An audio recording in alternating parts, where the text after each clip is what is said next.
الحمد لله الذي هدانا لهذا وما كنا لنهتدي لولا أن هدانا الله، والصلاة والسلام على رسوله محمد وعلى آله وأصحابه ومن والاه. قال الله تبارك وتعالى في القرآن العظيم: فأعوذ بالله من الشيطان الرجيم. يا أيها الذين آمنوا كتب عليكم الصيام. صدق الله العظيم.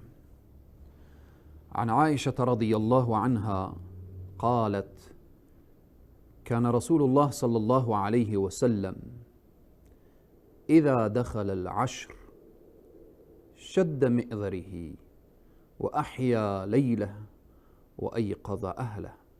رواه مسلم، أو كما قال صدق النبي الكريم صلى الله عليه وسلم. خدمت صائمین ماه مبارک رمضان، بندگان محبوب الله سبحانه و تعالی، خدمت همه شما کسانی که شب در قیام هستید و روز در صیام، السلام علیکم و رحمت الله تعالی و برکاته. ماه مبارک رمضان ماه رحمت و مغفرت، ماه خلاصی از آتش جهنم.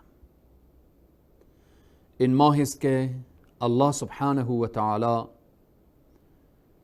در این ماه خیر کثیر و فضل عظیم الله سبحانه و تعالی هست برای بندگانش، خصوصا و بالاخص دهه اخیر ماه مبارک رمضان، عشره اخیر ماه مبارک رمضان، 10 روز و یا 10 شب اخیر ماه مبارک رمضان فضائل خاص داره. فکر نکن که همه رمضان مساوی است. از ابتدای رمضان تا انتهای رمضان همه خیر هست، همه خوبی است، اما در بین شبهای رمضان یک شب بهتر از 1000 ماست. در بین این 30 شب یا 30 روز ماه مبارک رمضان، 10 روز اخیر از خود جایگاه و مقام و فضائل خاص داره. ام المؤمنین عایشه رضی الله عنها میفرمایند که پیامبر اکرم صلی الله علیه و سلم حالشان چنین بود: اذا دخل العشر، یعنی عشر الاخیر من رمضان، وقتی که داخل میشد دهه اخیر ماه مبارک رمضان، چه کار میکردن؟ شد مئزره، کمر را محکم میبستن. یعنی از مسائل که مرتبط به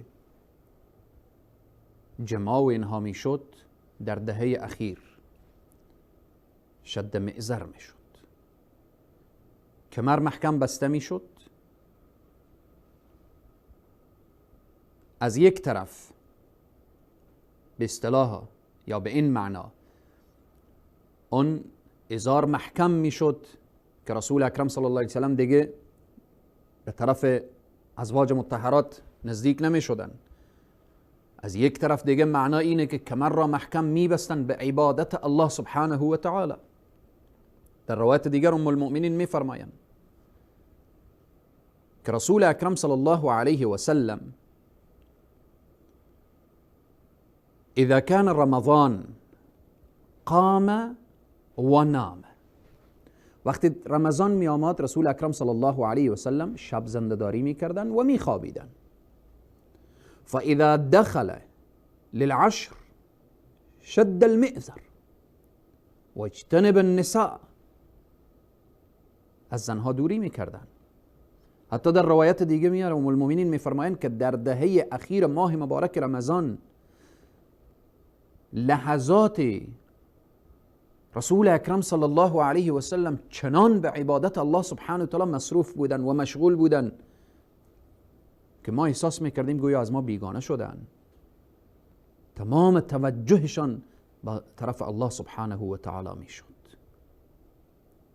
در این حدیث ام المؤمنین عایشه میفرمایند اذا دخل العشر شد مئزری و احیا لیل، شب زنده‌داری میکردن شبهای اخیر ماه مبارک رمضان، و ایقظ اهل، بیدار میکردن اهل خود را. خیلی مهمه. پیامبر اکرم صلی الله علیه و سلم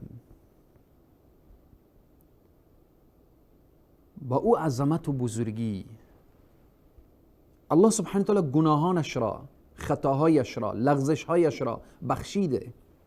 پیامبری که معصوم هست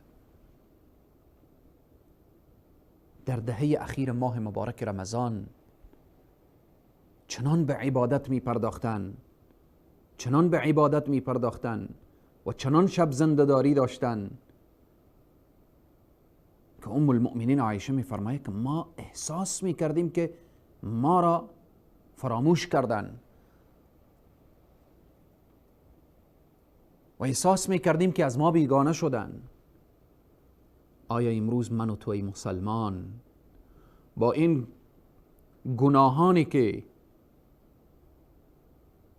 بین انسان و ربش هست، خود انسان میدانه که چقدر گناه کرده، با این گناهانی که چشم با نوع گناه کرده، دست با نوع گناه کرده، زبان با نوع گناه کرده، گوش با نوع گناه کرده، پا با نوع گناه کرده، با این پشتارهایی از گناه و معصیت که من و تو نیاز داریم که در این شبهای مبارک دست بلند کنیم و از الله بخواهیم و این گناهان را بتکانیم. آیا لحظه فکر کردیم که نباید این شبها به آسانی و به غفلت از دست ما سپری بشه؟ در حدیث دیگر پیامبر اکرم صلی الله علیه و سلم ام المؤمنین روایت میکنن و میفرمایند كان النبي صلى الله عليه وسلم يجتهد في العشر الأواخر ما لا يجتهد في غيرها. او تلاش که پیامبر، او عبادت که پیامبر در دهه اخیر انجام میدادن و او تلاشر میکردن، در غیر دهه اخیر ما او تلاشر نمیدیدیم، او شب زنده‌داری نمیدیدیم. یعنی عبادت رسول صلی الله علیه و سلم همیشه زیاد بود، اما در دهه اخیر ماه مبارک رمضان، در عشره اخیر ماه مبارک رمضان، ام المؤمنین میفرماید یجتهد فی العشر الاواخر ما لا یجتهد فی غیرها. لا اله الا الله. پیامبری که با او عظمت و بزرگی از این لحظه به لحظه و ساعت و ثانیه ماه مبارک رمضان، خصوصا عشره اخیر رمضان، چنین استفاده میکردن. اما امروز متاسفانه که خیلی از مسلمان ها را میبینیم در دهه اخیر ماه مبارک رمضان فکرشان، هم و غمشان در بازار و در کوچه و در این دوکان و آن دوکان به خاطر خرید عید و بالاخره مصروف اشیایی که آنها در مقابل او فضل عظیم و بزرگ رمضان اونها همه ناچیز هست. پس باید از این فرصت عظیم و بزرگ درست و صحیح استفاده شود. حدیثی که روایت شد، ام المؤمنین عایشه میفرمایند کان رسول الله صلی الله علیه و سلم اذا دخل رمضان قام و نام. شب زنده‌داری داشتن، شب بیدار بودن، حصه از شب و حصهش میخوابیدن. اما وقتی که دهه اخیر داخل میشد، ازاربند محکم میشد و از زنها دور میشدن. و اغتسل بین الاذانین، غسل میکردن بین مغرب و عشاء. یه غسل به خاطر نشاط، تا اینکه با نشاط شب زنده‌داری داشته باشن، عبادت الله سبحانه و تعالی را داشته باشن. و جعل العشاء سحورا. و همچنین عشا را تأخیر میکردن تا به سحر و به اینها. پس دهه اخیر ماه مبارک رمضان چنان فضائلش زیاده که ما در خیلی از برنامه ها این احادیث رو خواندیم: من قام رمضان، من قام لیلة القدر، من صام رمضان. این سه حدیث در دهه اخیر ماه مبارک رمضان انسان میتونه که جمع کنه و به این سه حدیث در دهه اخیر ماه مبارک رمضان عمل کنه تا این که از این فضائل مستفید بشه. چگونه؟ رسول اکرم صلی الله علیه و سلم میفرمایند: من صام رمضان ایمانا و احتسابا. کسی که روزه بگیره، روزه ماه مبارک رمضان، در دهه اخیر طبعا انسان روزه داره. در حدیث دیگر رسول اکرم صلی الله علیه و سلم میفرمایند: من قام رمضان ایمانا و احتسابا غفر له ما تقدم من ذنبه. کسی که شب زنده‌داری داشته باشه، بدون شک در دهه اخیر انسان شب زنده‌داری داره. خب شاید در ابتدای رمضان به این دو حدیث خب شخص عمل میکرد، اما حدیث سوم من قام لیلة القدر، کسی که شب زنده‌داری کنه شب قدر را ایمانا و احتسابا. بسیاری از روایات میاره که شب قدر در دهه اخیر ماه مبارک رمضان، از شب 21 در شبهای تاق، شب 23، شب 25، شب 27، شب 29، در این شبها شب قدر جستجو کن. پس کسی که در دهه اخیر التزام بیشتر به عبادت الله سبحانه و تعالی داره، روزه گرفته، شب زنده‌داری داره و شب قدر جستجو کرده و شب زنده‌داری، بدون شک چی می شود؟ غفر له ما تقدم من ذنبه. الله سبحانه و تعالی تمام گناهانش را می بخشه و می آمرزه. و همچنین در قسمت این جزء حدیث که رسول اکرم صلی الله علیه و سلم خودشان شب زنده‌داری داشتن و اولادهای خود را، خانواده خود را، اهل خود را بیدار می کردن به عبادت الله سبحانه و تعالی. آیا تا به حال این سنت در زندگی ما آمده که ما وقتی به تهجد بیدار بشیم همسر خود را بیدار کنیم، فرزندان خود را بیدار کنیم،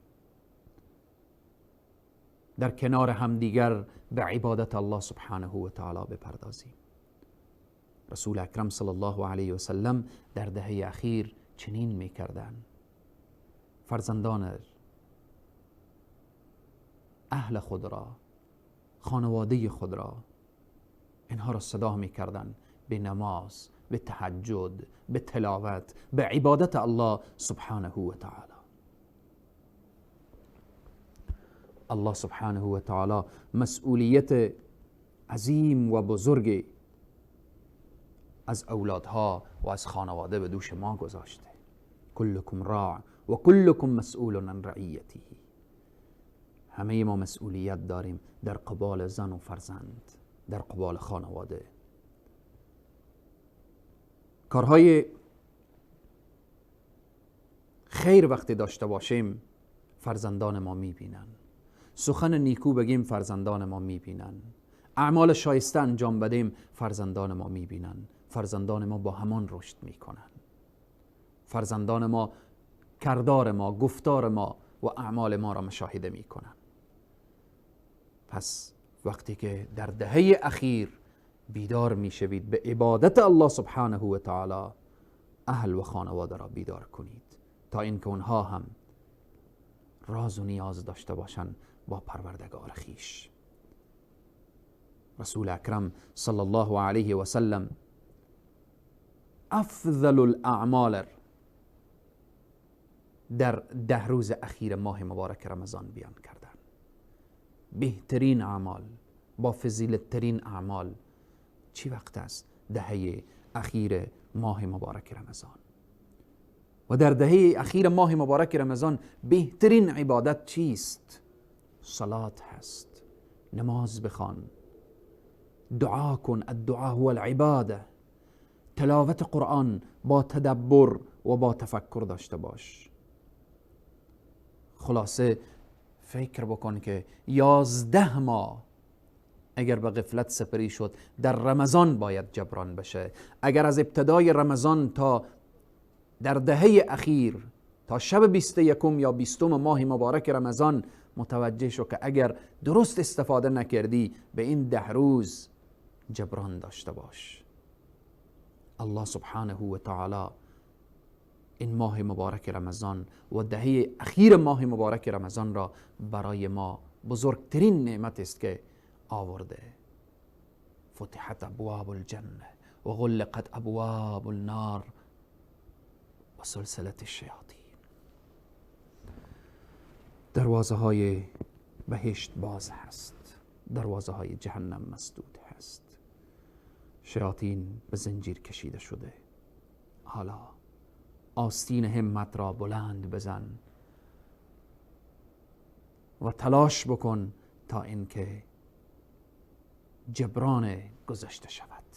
الله سبحانه و تعالی بر ما توفیق بده که دهه اخیر ماه مبارک رمضان، که در این دهه اخیر ماه مبارک رمضان خیرهای عظیم و بزرگ نهفته هست. از آن جمله اعتکاف هست که در برنامه گذشته پیرامون اعتکاف صحبت کردیم. شب قدر هست که پیامبر اکرم صلی الله علیه و سلم میفرمایند تحروا لیلة القدر فی الوتر من العشر الاواخر من رمضان. شب قدر را جستجو کن در شبهای طاق ماه مبارک رمضان. الله سبحانه تعالی بر ما توفیق بده تا اینکه از ساعت و ثانیه عمر خود درست و صحیح استفاده کنیم، خصوصا از ماه مبارک رمضان و بالاخص از 10 روز اخیر ماه مبارک رمضان. الله سبحانه و تعالی توفیق بدهد تا اینکه همیشه به عبادت الله باشیم. الله سبحانه و تعالی طاعات و عبادات همه ما و شما را مورد قبول درگاه خیش بگرداند. تا برنامه بعد همه شما عزیزان و بزرگواران را به خداوند کریم و رحیم می سپارم.